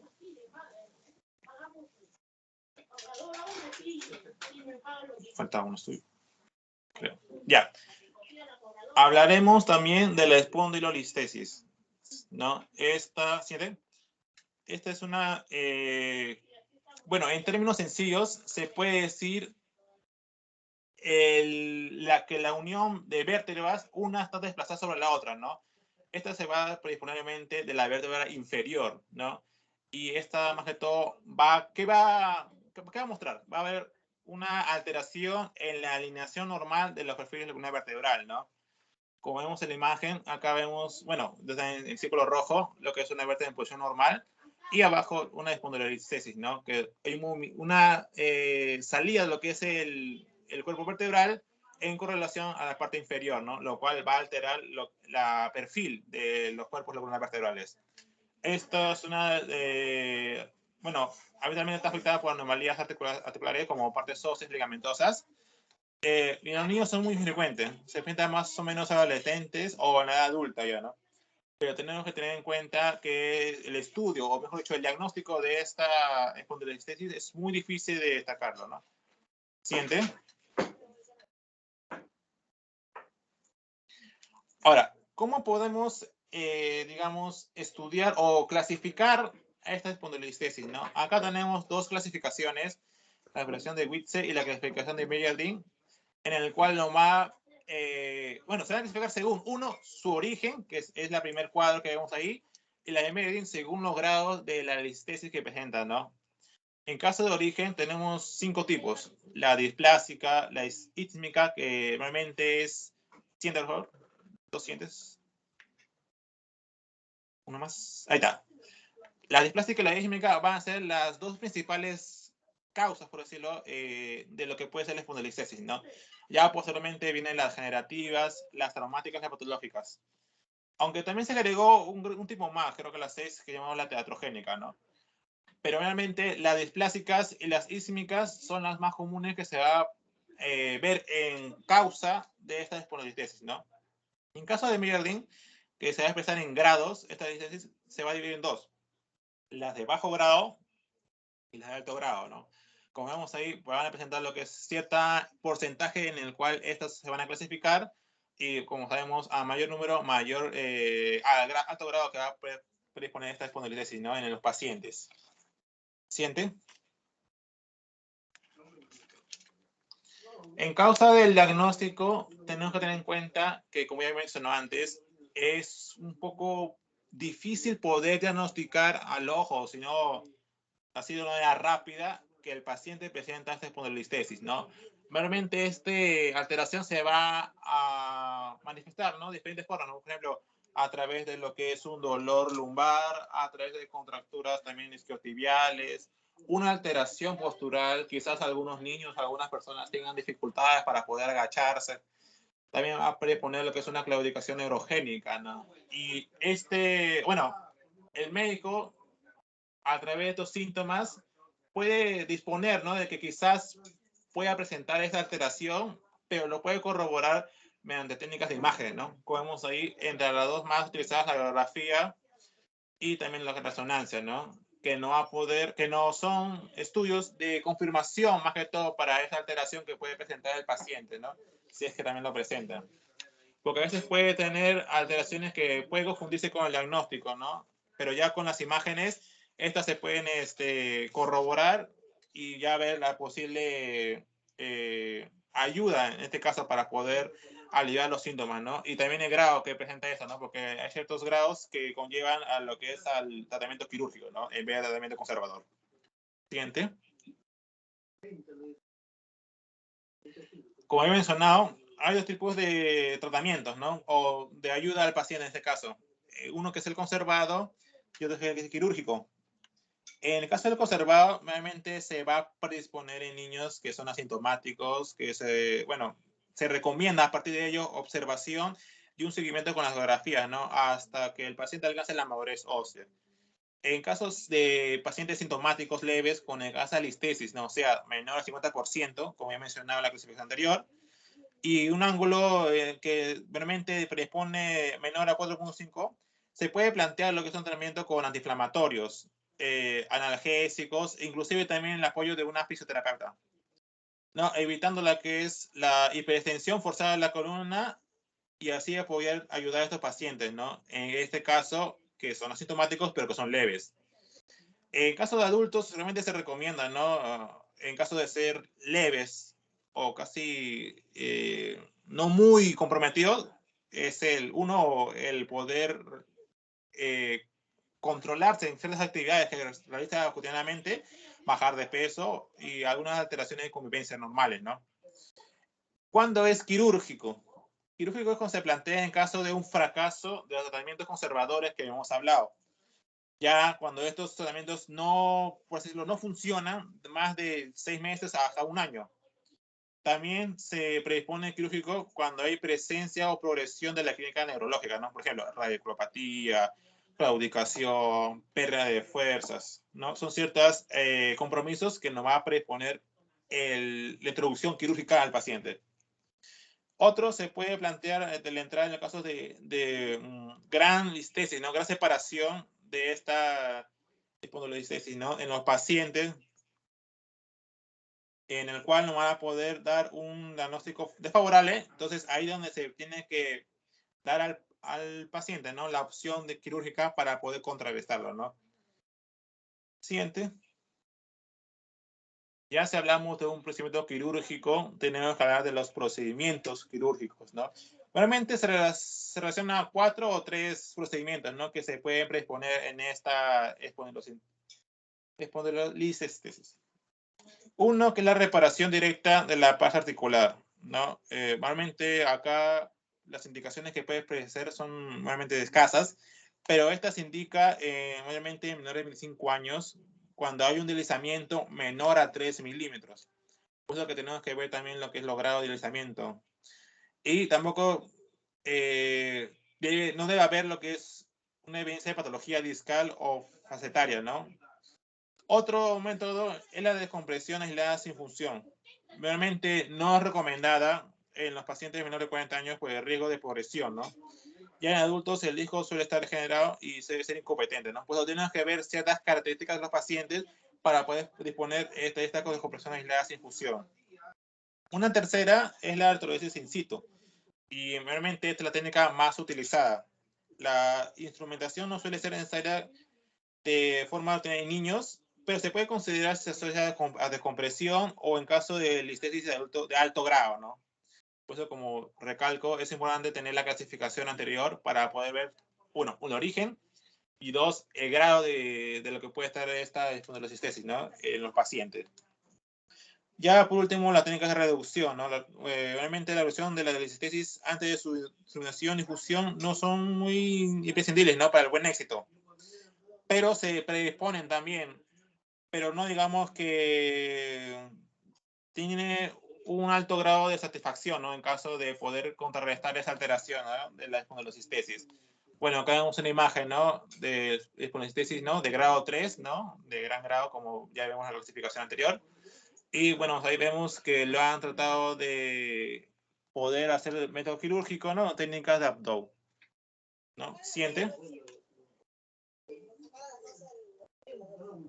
Bueno, antes que termine, me había olvidado mencionar en el anterior, en el caso de lo que es el traumatismo medular. Hay un estudio, bueno, algo antiguo, en 2003, en el cual se hizo en un hospital de, si no me equivoco, 120 pacientes, en el cual refería, ¿no? Lo que podía ser la sintomatología de una lesión medular. Entonces, en ese caso, se evidenció, bueno, eran pacientes de varios lados del mundo, ¿no? Tanto colombianos, mayormente de Latinoamérica, en el cual se pudo evidenciar que estos pacientes, bueno, el rango de edad, la causa de de lo que es la lesión medular y también el compromiso que tuvieron estas, ¿no? Había un cuadro, pero quizás no me olvidé de ponerlo. Entonces, más que todo voy a resumir, ¿no? Se evidenció que este estudio se encontró entre la edad más afectada, como ya mencioné antes, ¿no? Entre los 25 hasta los 35 años. En caso de la etiología, la más común ha sido lo que se siente automovilístico, ¿no? Otras por arma blanca, arma de fuego, ya, proyecciones en aguas poco profundas, caída de altura y también lo que son accidentes deportivos. Ya sea el compromiso a nivel medular, tenemos que la más afectada, como he mencionado, es la cervical. En este estudio obviamente fue de C3, entre C3 y C5. Pero también hubo el compromiso torácico, ¿no? Como ejemplo de T2 a T5 o de la zona de transición, que hoy mencioné antes, entre C6, T1 o T12 a L2, ¿no? Y ya de las complicaciones que contrajo esta lesión medular, entre las principales estuvo lo que es la paraplegia espástica, otra la cuadriplegia, la paraplegia flácida espástica o la cuadriparesia espástica, ¿no? Realmente son ciertas complicaciones que conllevó a esta lesión medular, ¿no? Por eso tenemos que ver el grado el compromiso, el nivel, para poder darle a posterior un tratamiento según el paciente que tenga el compromiso de esta, ¿no? Eso más que todo, con eso quería cerrar, doctor. Ok, Marcelo. Continúa Joseph Orihuela, ¿no? Sí, sí, doctor. Buenas tardes. Para Adelante. continuar, bien, buenas tardes. Para continuar, vamos a hablar sobre las lesiones traumáticas de la columna cervical. Siguiente, por favor. Bien, primero debemos valorar al paciente, ¿no? ¿Cómo es que llega nosotros llegamos a ver al paciente, ¿no? Preguntarnos cómo fue el accidente, ¿no? Capaz fue un accidente de tránsito, accidente por arma de fuego o unos accidentes en el mismo trabajo, ¿no? Tenemos que ver al paciente si es que hay movilidad activa e indolora, y si es que no lo hay, no debemos movilizarlo, ¿no? Sin antes tener una radiografía de respaldo, ¿no? Ahora, ¿qué tipos de radiografías se deben pedir, ¿no? Las proyecciones más importantes son la anterior-posterior y la lateral. Y para tener una mayor visualización de las vértebras C1 y C2 se debe pedir una transoral, ¿no? Ahora, tal como mencionó mi compañero Marcelo, hay la escala de Glauco, ¿no? Para ver qué tan activo está el paciente o responde a estímulos. Hay otros criterios de inestabilidad, los criterios de White-Panjabi, que son para mencionarlos porque no es netamente el tema, pero cuando se tiene un puntaje más de 5, ya se cataloga a ese paciente como paciente inestable, ¿no? Otros estudios de imágenes que nos pueden ayudar a poder visualizar la zona cervical son la tomografía, que sobre todo nos ayuda para la parte morfológica, la resonancia magnética para ver la apófisis odontoides y los músculos aledaños, y una radiografía dinámica, ¿no? Ya sea radiografía de flexión-extensión, pero esta radiografía no debe ser indicada en pacientes inconscientes, ¿no? Siguiente, por favor. Ahora tenemos que ubicar la región cervical en dos zonas, ¿no? Una zona alta y una zona baja. La cervical alta va a estar compuesta por la base del hueso occipital, la parte apófisis occipital, la vértebra C1, que es el atas, y la vértebra C2, que es el axis. Y en esta parte cervical vamos a encontrar 5 tipos de lesiones, ¿no? Las fracturas del cóndilo occipital, la fractura del atlas, la luxación y subluxación atlantoaxial, la fractura de odontoides y la espondilistesis traumática del axis, ¿no? Y posteriormente mi compañera Sharon va a explicar las lesiones de la cervical baja, que comprende desde la C3 hasta C7. Siguiente, por favor. Bien, como primera fractura tenemos la fractura del cóndilo occipital, como su propio nombre lo dice, ubicada en el cóndilo occipital, o sea, en la base del hueso occipital. Y esta es una fractura rara que ocurre por accidentes de alta energía, ¿no? Mayormente en jóvenes y de baja energía en ancianos, ¿no? ¿Cuál es la clínica característica de esta fractura? Es que el paciente va a referirnos un dolor en la base del cráneo, y el diagnóstico en este caso muchas veces pasa desapercibido en las imágenes, ¿no? En radiografía, pero sí se puede evidenciar en las tomografías, ¿no? Ahora, la clasificación de esta fractura es la clasificación de Anderson y Montesano, que la clasifica en 3 tipos. La primera, que se da por una compresión axial, como vemos las 2 flechitas y el estallido, una compresión axial, que se presenta también en tipo conminuta, pero en este caso se menciona que este tipo es estable, ¿no? Porque el ligamento alar que se une de la cabeza de la apófisis odontoides hacia el vaso occipital se encuentra sin romperse, ¿no? Y la membrana detectoria también se encuentra intacto. El tipo 2 es particularmente por fracturas en el tipo de extensión o hiperextensión del cuello, y se ve que hay una fractura oblicua que llega hasta la base del cráneo, ¿no? O sea, llega de la parte occipital hasta la base del cráneo. Y el tipo 3, que es una fractura ya transversa, y es la más frecuente de ver de esta fractura, ¿no? El tratamiento tanto en tipo 1 y tipo 2 es el collarín rígido, que se usa por 8 semanas, y el tipo 3, que es el tratamiento tipo halo, ¿no? Que vemos un collar en la imagen inferior junto con unos fierritos para poder estabilizar a la cabeza, ¿no? Siguiente.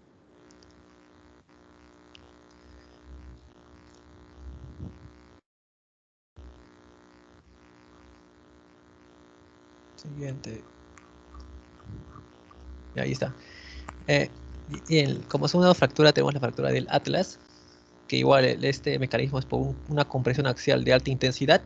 La clínica va a ser una sensación de inestabilidad del mismo cráneo, y si es que hay lesiones de la arteria vertebral, porque recordemos que están ahí en la imagen, cerca de en el canal de vértebras, perdón, pasa a la arteria vertebral. Y si es que esta se lesiona, vemos que puede haber presencia de nixtasmo, vértigo y también desorientación. Ahora, esta fractura se divide en la clasificación de Levine o Levine, que nos divide en 4 tipos. La tipo 1 por una hiperextensión, en la que vemos que hay una ruptura del arco posterior de la vértebra, del vértebra del atlas. La tipo 2 que se da por una lateralización excesiva del cuello y se da por compresión, ruptura en la parte lateral. La tipo 3 por una hiperflexión del cuello y se da una ruptura del arco anterior de la vértebra. Y la tipo 4 que se da por una compresión axial de alta intensidad, ¿no? Este tipo 4 tiene un nombre propio que se llama la fractura de Jefferson, ya que esta fractura se divide en 4 partes, ¿no? El arco anterior, el arco posterior y las 2 partes laterales, ¿no? Ahora, ¿cómo vemos qué tan íntegro está el ligamento transverso? Porque recordemos que el ligamento transverso se une de la apófisis odontoides, de la axis, se une al atlas, ¿no? Entonces, para eso está el criterio de Spencer, ¿no? En la radiografía que vemos en la parte inferior izquierda, vemos que está lateralizado el atlas, ¿no? Ahí nos da una distancia de 8,1 milímetros, si mal no recuerdo, y esto nos dice que está inestable, ¿no? Ahora, esto de categorizar entre inestable y estable nos permite para dar un tratamiento oportuno. El tratamiento en las fracturas inestables es una artrodesis, o sea, para ligar, por así decirlo, las vértebras, tanto de C1 y C2. Las estables que no están desplazadas, un collarín rígido de 6 a 8 semanas, y las desplazadas y las del tipo 4, la fractura de Jefferson, se usa un halo de 8 a 12 semanas. Siguiente.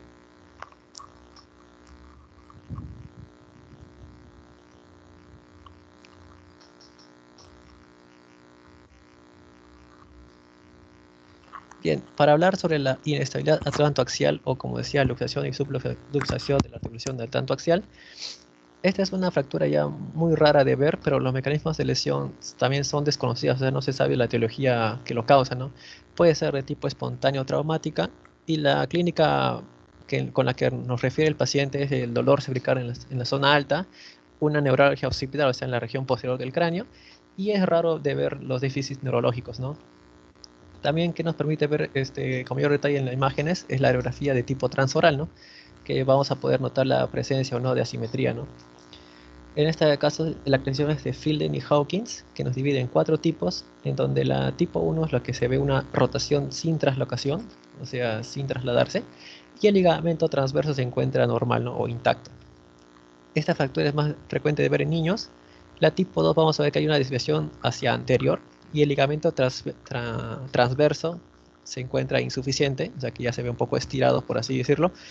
El tipo 3 vamos a tener una distancia entre el atlas y la apófisis odontoide mayor a 5 milímetros, igual desplazado hacia adelante, y en la tipo 4 va a haber una desviación posterior.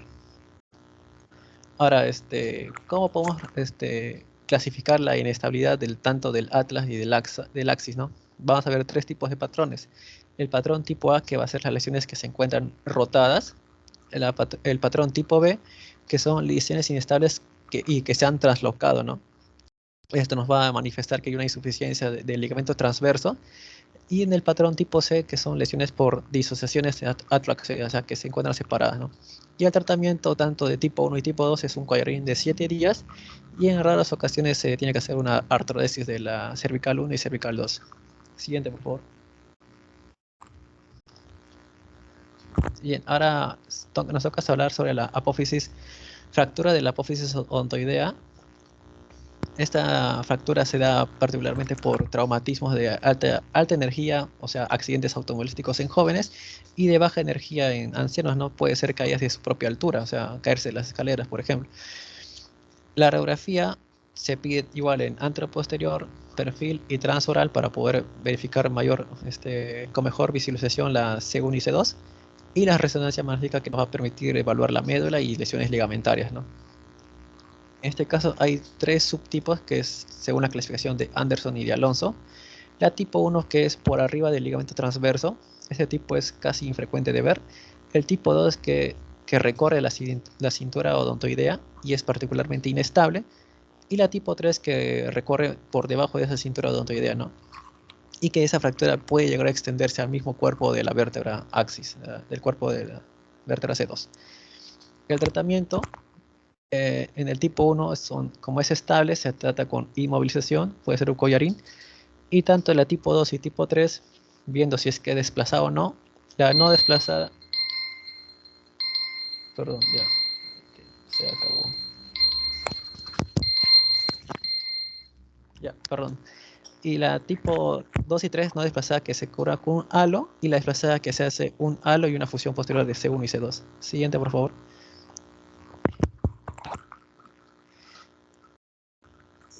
Y ya para terminar, nos toca hablar sobre la espondilolistesis del axis, o comúnmente llamado la fractura del ahorcado, porque por la historia de esta patología es que se encontró en ahorcados judiciales, ¿no? Este tipo de fractura.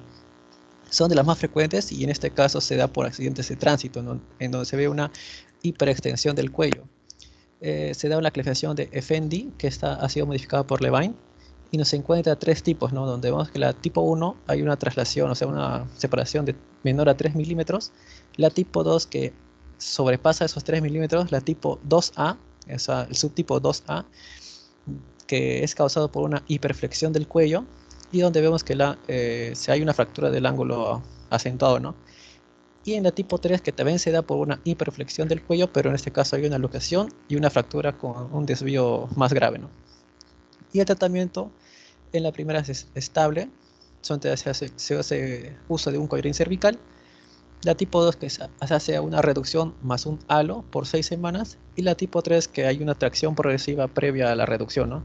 Y luego se puede hacer la fusión de carillas. Siguiente.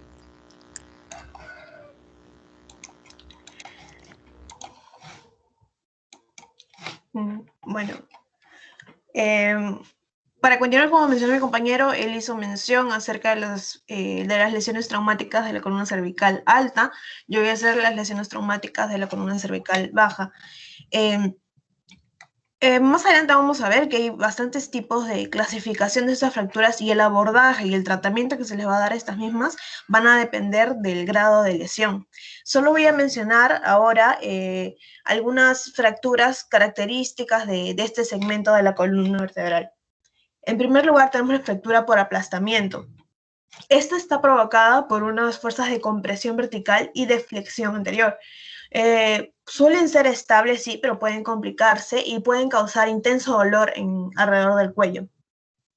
El tratamiento para este tipo de fracturas usualmente es sintomático, ¿no?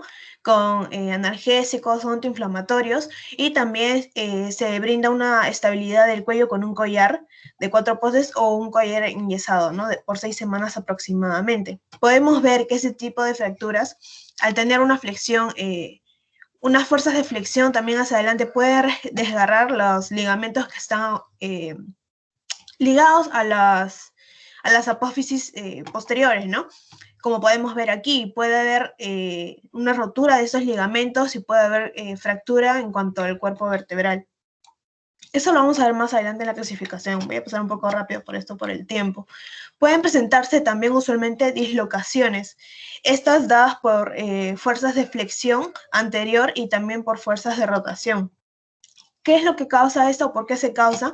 Debido a que estas fuerzas hacen que las facetas posteriores, facetas articulares, salten sobre el borde de la faceta que está inferior, es decir, el de la vértebra inferior, y eso hace que se disloque, ¿no? Aunque usualmente este tipo de dislocaciones van a dañar los elementos blandos cercanos a la columna cervical, como son los ligamentos, el daño neurológico, es decir, el daño de la médula espinal, es un poco inusual. Podemos ver aquí en la imagen que en la radiografía, por ejemplo, se va a evidenciar por un aumento aquí entre los espacios entre las apófisis posteriores, ¿no? Las apófisis transversas. En cuanto al tratamiento, este va a ser una tracción o reducción manipulativa. Más adelante, cuando mencione el tratamiento en general, vamos a ver cómo se realiza. Y esto se tiene que realizar pues, por un cirujano experimentado, ¿no? Tenemos el caso más llamativo en cuanto a las lesiones traumáticas, que es el esguince cervical o la lesión en latigazo. Estas se van a dar, bueno, el ejemplo clásico de este tipo de esguince cervical, del mecanismo de producción, es un accidente de tránsito, ¿no? Se va a dar debido a que van a confluir en la columna cervical fuerzas de hiperextensión y de hiperflexión, ¿no? Como sabemos en un accidente de tráfico, si hay un choque, el primer impacto va a ser que cause que la columna cervical se hiperextienda, pero por la inercia va a causar una hiperflexión, ¿no? Que usualmente está limitada porque el mentón choca con el pecho de la persona, pero bueno, igual puede causar muchos daños, ¿no? Como mencioné, puede provocar daño en los músculos y en los ligamentos del cuello, y en casos severos puede causar también fracturas de las vértebras y puede incluso haber deslizamientos y causar daño en la médula espinal. Los síntomas usuales aquí son la cervicalgia, la contractura muscular paravertebral como reflejo a esta lesión, una rigidez en la movilización del cuello, la cefalea, los problemas de concentración o de memoria, que son, bueno, secundarios, e irritabilidad e insomnio. Ya lo mencioné a mis compañeros, solo para recalcar lo que, bueno, en cuanto a la anamnesis y la semiología del abordaje de este tipo de lesiones hay que tener bastante cuidado, ¿no? A veces por querer ayudar podemos causar más daño. Este tipo de esguince tiene una gradificación también que va del 0 al 4 en 5 niveles. El primero no hay lesión alguna. En el grado 1 hay una cervicalgia, sí, pero no hay signos clínicos objetivales, no hay una clínica como tal. En el grado 2 hay una cervicalgia, sí, y con pérdida del recorrido articular. En este caso van a haber dos subtipos. El subtipo 2A, en el que no tiene una limitación del recorrido articular, y el 2B, que sí hay una limitación. En cuanto al grado 3, va a ser como el grado 2, pero además van a haber lesiones neurológicas. Y el grado 4 es en el cual se va a presentar fractura o luxación. En el caso del tratamiento del esguince cervical, va a depender bastante de la gradificación que tenga la lesión, ¿no? En el caso de los primeros grados, por ejemplo, una ortesis común, el uso de un collarín, va a poder ser suficiente, ¿no? Acompañada, eso sí, de fármacos antiinflamatorios, de relajantes musculares. En el caso del collarín, se usa el tiempo necesario en realidad, no se debe mantener mucho tiempo porque esto puede causar rigidez ¿no? Y causar más daño. En cuanto al reposo, lo mismo, no se indica, bueno, no se suele indicar en el grado 1 y en el grado 2 a 3 sí, pero solo hasta 4 días. Como ya mencioné, el uso de fármacos, sobre todo para el alivio sintomático, y fisioterapia. En el caso de que sea un grado 4, en el grado 3 en el que haya lesión neurológica o una fractura, pues ya el tratamiento es quirúrgico. Para empezar con las clasificaciones, voy a presentar 3. En realidad solo iba a presentar 2. Con el doctor mencionabas en la mañana de que hay, que no siempre la clasificación estándar es la que se usa comúnmente. En este caso hay una clasificación dada por el mecanismo. Sabemos que hay 4 fuerzas que pueden actuar para causar una lesión. La de distracción, la de compresión, la de flexión y la de extensión. Entonces, las lesiones se pueden clasificar también dependiendo de este tipo, del mecanismo de acción que causa la lesión, ¿no? En el caso del mecanismo de distracción-flexión, tenemos 4 estadios. En este caso, va a haber se va a poder evidenciar un tipo de hendidura, un acuñamiento. En unos estadios más avanzados hay un deslizamiento de las facetas articulares del cuerpo vertebral, un deslizamiento parcial, digamos, un desplazamiento parcial en estadio 3, y en un estadio 4 ya es un desplazamiento completo. En cuanto al mecanismo de flexión, más específicamente de flexión lateral, pueden haber lesiones en las caries articulares, y en el estadio 2 va a haber ya un desplazamiento de estas facetas. En las lesiones por compresión-flexión, tenemos en un estadio 1 la provocación de una cuña por estas fuerzas, un cierto acuñamiento, ¿no? En el estadio 2 ya la cuña está más formada. En el estadio 3 esta cuña sufre una fractura, y aquí hay una fractura clásica que es la fractura en lágrima, ¿no? Que podemos ver aquí. En el estadio 4, esta fractura o este cuerpo vertebral va a ser una retrolistesis, y en el estadio 5 ya esta retrolistesis es mayor y suele pasar los 3 milímetros aproximadamente. Además, que al ser mayor el desplazamiento también puede haber una va a haber una lesión marcada de los ligamentos posteriores, ¿no? En este caso hay una posible lesión de los ligamentos, pero en este sí hay una lesión marcada. En el caso de la compresión vertical, lo mismo tenemos la formación de una cuña, digamos, de un hundimiento del cuerpo vertebral debido a estas fuerzas. En el estadio 2, ya afecta no solo una carilla, no solo una cara, digamos, del cuerpo vertebral, sino que ambas. Y en el estadio 3 hay una fractura sagital del cuerpo vertebral, no hay un split. Tenemos también los dados por el mecanismo de extensión. En este caso, la distracción-extensión, en el grado 1, hay lesión de los ligamentos anteriores, del disco vertebral, intervertebral anterior, perdón, y en el estadio 2 ya hay un deslizamiento posterior, ¿no? Que a su vez va a dañar aquí las estructuras posteriores de las vértebras. En cuanto al mecanismo de compresión, extensión, tienen 5 niveles. Y estos también van a depender, por ejemplo, aquí, si hay una ruptura de los arcos laterales, en el estadio 1, en el estadio 2, van a haber esas rupturas, pero van a estar bilaterales y van a abarcar múltiples niveles. En el estadio 3 hay una separación ya en esta fractura. En el estadio 4 hay un deslizamiento o un desplazamiento incompleto, y en el estadio 5 ya hay un desplazamiento completo, ¿no? Con una mayor lesión. Ahora, como mencionaba, la clasificación AO, que es la que nos enseñan como una estándar, digamos, no es usualmente tan usada en cuanto a la columna cervical, pero es importante mencionarla también. Tenemos lesiones de tipo A, B y C, y también lesiones de las facetas. En cuanto a las de tipo A, están dadas por fuerzas de compresión y característicamente van a disminuir la altura del cuerpo vertebral. Estas lesiones usualmente no se acompañan de déficit neurológico y las estructuras ligamentarias suelen estar intactas. Además que en las tipos de lesiones tipo A no se compromete la estabilidad.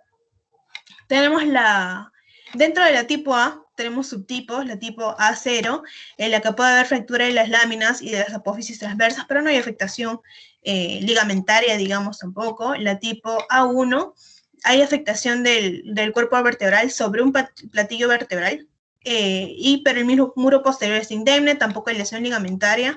La subtipo A2, ya no es solo sobre un platillo vertebral, sino es una lesión o una fractura sagital, como habían mencionado antes en la otra clasificación, que causa un split, ¿no?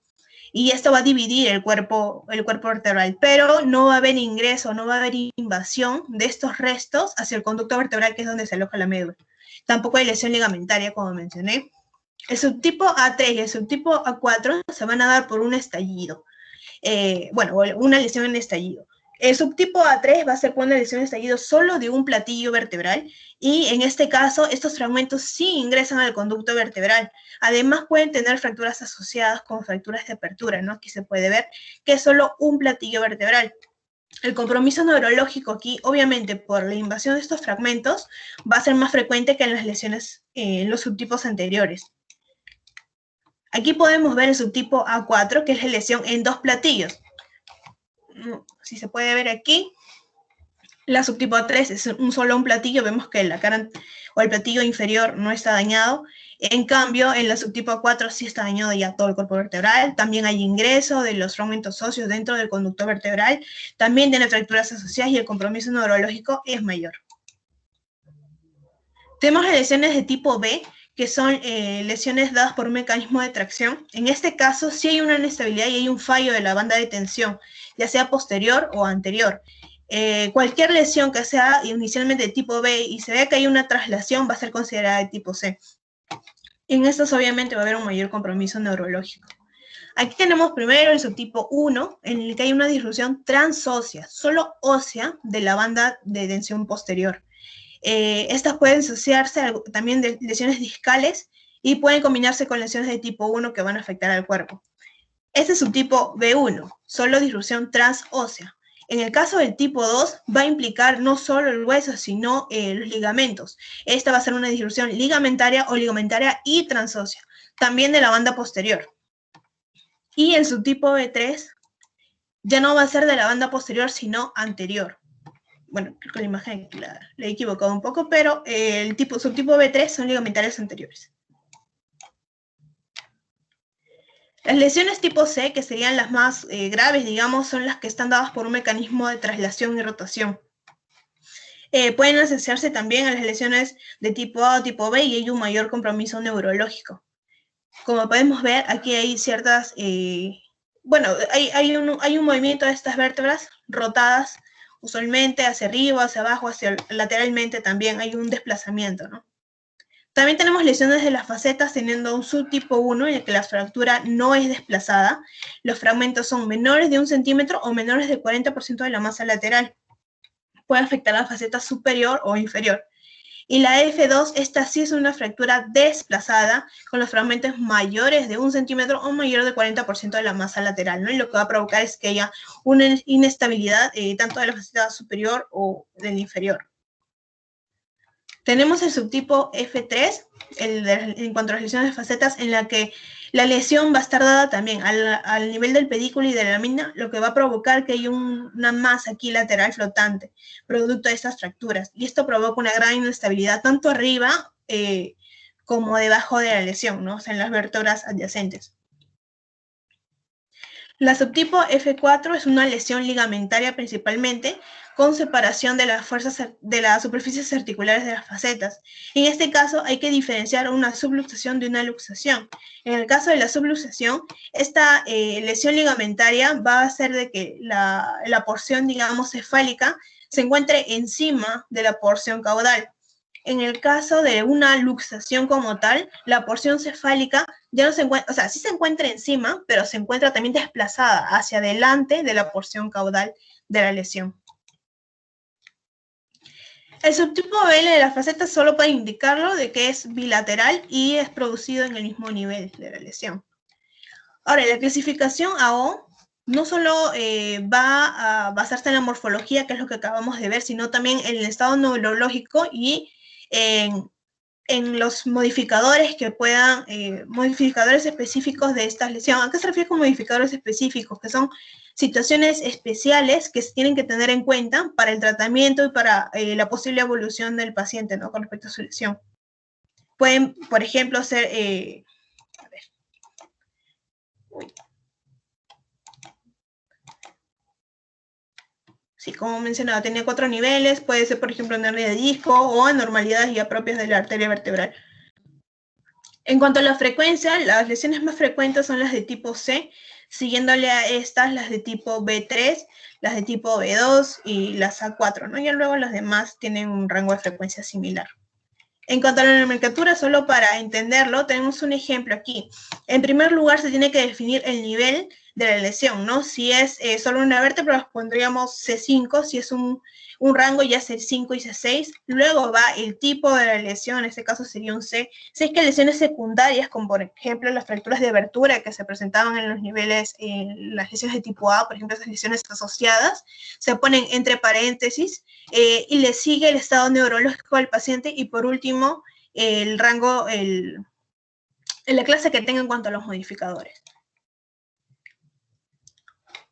Bueno, esto lo explico rápidamente, es el protocolo, digamos, para definir para clasificar una lesión con respecto a esta clasificación SPINE, ¿no? Si nos llega un paciente con una lesión, en primer lugar nos preguntamos, ¿hay un desplazamiento, hay una dislocación o una rotación, ¿no? Una traslación de esta lesión? Si sí lo hay, entonces es de tipo C, como tal. Si es que no lo hay, preguntamos, ¿hay una inestabilidad de la banda de tensión? Si sí la hay, está dentro del tipo B3, porque recordemos que el tipo A no tiene esta inestabilidad. Si es que no lo hay, como menciono, dentro del tipo A. Dentro del tipo B3, si sigue una lesión de banda de tensión, se pregunta si es anterior o posterior. Si es anterior, sería B3. Si es posterior, se tenía que ver si es que la lesión abarca tanto ligamento y hueso o solo hueso, ¿no? Y dentro de esto clasificaremos si es B1 o B2. Si es que no hay una lesión de la banda de tensión o de la estabilidad, preguntamos, ¿hay una fractura del cuerpo vertebral? Si sí la hay, se tiene que ver si hay una afectación de la pared posterior. Si sí la hay que ver si es que ambas placas vertebrales están involucradas. Si están involucradas ambas, es una 4. Si no están involucradas ambas, es una 3. Si en el caso de que la respuesta hubiera sido que no hay afectación de la pared posterior, la misma pregunta, si es que están ambas placas implicadas. Si son sí, sería un split, que recordamos que era la fractura del cuerpo vertebral de forma sagital. Y si es no, 0 sería una cuña impactación que sería dentro del A1. Si la fractura es solo del proceso vertebral, sería considerada una 0, ¿no? Una lesión un tanto insignificante. Y si es que no hay, pues no hay un daño como tal. Hay una última clasificación, que es la del grupo de estudio, ay, se me fue el nombre, pero es STSG, son siglas en inglés. Ahora, solo rápidamente, porque no lo voy a explicar tanto, este es un sistema basado en puntos, en el que si el puntaje que suma una lesión es mayor de 4, se realiza un tratamiento conservador, y si es menor de 4, perdón, es un tratamiento conservador, y si es mayor de 4 es un tratamiento quirúrgico. Este está basado en la morfología de la lesión, en las lesiones discoligamentarias, y si también hay lesión neurológica. ¿Cuál es la desventaja de esto? Solo voy a poner aquí para que lo vean. La desventaja de esto es que, si bien aquí en este cuadro podemos ver que hay un cierto puntaje para cada criterio, cuando uno ejemplifica o cuando uno describe una lesión con este tipo de clasificación, solo la menciona en puntos. Digamos, el tal paciente llegó con una lesión de 8 puntos. Ese enunciado nos da una idea de que 8 puntos requiere un tratamiento quirúrgico y no un tratamiento conservador, claro, porque es mayor de 4. Pero no nos da mayor detalle de la lesión. Entonces, esa es la desventaja, ¿no? La falta de detalle en cuanto al enunciado como tal. A diferencia del AO, que cuando vimos el ejemplo de la nomenclatura, viene todo escrito, ¿no? Todos si es C, si es A, si tiene fracturas asociadas, el nivel neurológico, todo viene escrito ahí detallado. En este caso, no. Por último, el tratamiento va a depender de la clasificación que tenga del nivel de daño de la lesión. Pues se puede dar por artrodesis cervical, solo para mencionar, con placas y tornillos.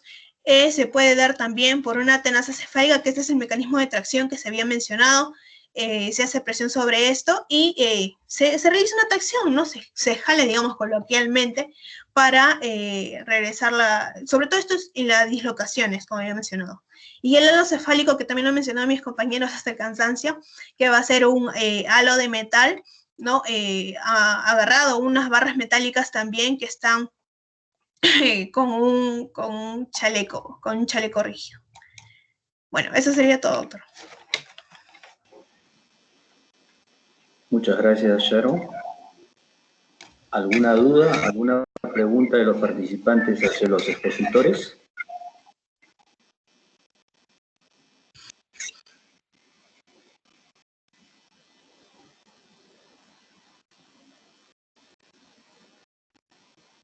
Bueno, creo que ha quedado claro. Se agradece a los expositores por sus revisiones y por la excelente exposición que han hecho.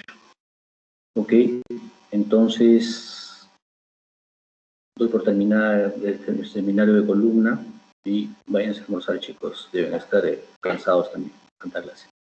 Muy bien, muchas gracias por la atención a todos. Gracias, doctor. Gracias a usted, doctor.